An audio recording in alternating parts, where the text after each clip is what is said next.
एक मुसाफिर हज पर जा रहा था। रास्ते में उसने एक बीमार कुत्ता देखा जिसका भूख और प्यास की वजह से बुरा हाल था। मुसाफिर ने अपने हाथों से उसे पानी पिलाया और फिर अपने सफर पर रवाना हो गया। चलते चलते अचानक लूटने के इरादे से कुछ डाकुओं ने मुसाफिर का रास्ता रोक लिया और कहने लगे, ए मुसाफिर, अपना सारा सामान हमारे हवाले कर दो। मुसाफिर बड़े इत्मीनान से कहने लगा, मेरी सिर्फ एक छोटी सी बात सुन लो, फिर तुम लोग शौक से मेरा सामान लूट लेना। डाकू हंसने लगे और बोले, चलो ठीक है, मगर जल्दी बताओ जो बताना चाहते हो। मुसाफिर अपनी सफेद दाढ़ी पकड़कर कहने लगा, यह सफेद दाढ़ी मैंने ऐसे ही नहीं की है। मैंने 7 हज किए हैं और 8वें पर जा रहा हूँ। तुम लोग मेरा सामान लूट कर कितने दिनों तक खाओगे? ये सामान कुछ ही दिनों में खत्म हो जाएगा, लेकिन सोचो, मेरी बद्दुआ कभी तुम्हारा पीछा नहीं छोड़ेगी। हो सकता है वह तुम्हारे दोनों जहां बर्बाद कर दे। मुसाफिर की यह बात सुनकर डाकू घबरा गए और आपस में कहने लगे, यह बुजुर्ग कोई बड़ा नेक और इबादत गुजार मालूम होता है, इसकी बद्दुआ से हमें बचना चाहिए। फिर डाकुओं ने हाथ जोड़ लिए और बोले,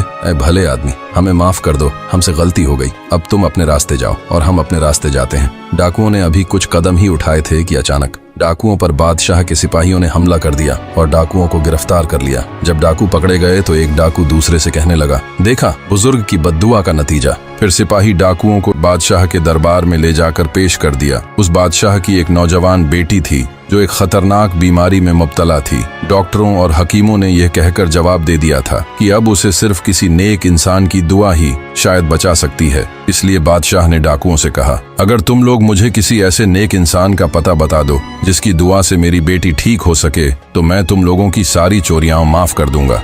डाकुओं ने हज पर जाने वाले उसी मुसाफिर का पता बता दिया। बादशाह ने कुछ सिपाही भेजकर उस मुसाफिर को बुलवाया और कहा, ऐ मुसाफिर, मैंने सुना है तुमने 7 हज किए हैं। अगर तुम मेरी बेटी की शिफा के लिए 1 हज का सवाब भी दे दोगे तो मैं तुम्हें सोने चांदी से भरा संदूक दे दूंगा। मुसाफिर बादशाह की इस बात पर राजी हो गया और कहने लगा, बादशाह सलामत, आज काफी देर हो गई है, कुछ ही देर में अंधेरा हो जाएगा। मैं आज रात आपके पास कदयाम कर लूंगा और सुबह फिर अपने सफर पर रवाना हो जाऊंगा। फिर रात को जब बादशाह गहरी नींद में सो रहा था तो उसने एक ख्वाब देखा। ख्वाब में एक नूरानी चेहरे वाला सफेद पोश शख्स कह रहा था, इस मुसाफिर का एक भी हज कबूल नहीं हुआ है, तुम हज के सवाब को छोड़ दो। इस मुसाफिर ने रास्ते में एक बीमार कुत्ते को पानी पिलाया था, उसी नेकी का सवाब ले लो, तुम्हारी बेटी को शिफा मिल जाएगी। सबक, मुसाफिर खुद को एक बड़ा हाजी समझ रहा था, लेकिन कुत्ते को पानी पिलाना उसके लिए एक मामूली अमल था। मगर कौन जानता है कि अल्लाह किस बात पर राजी हो जाए।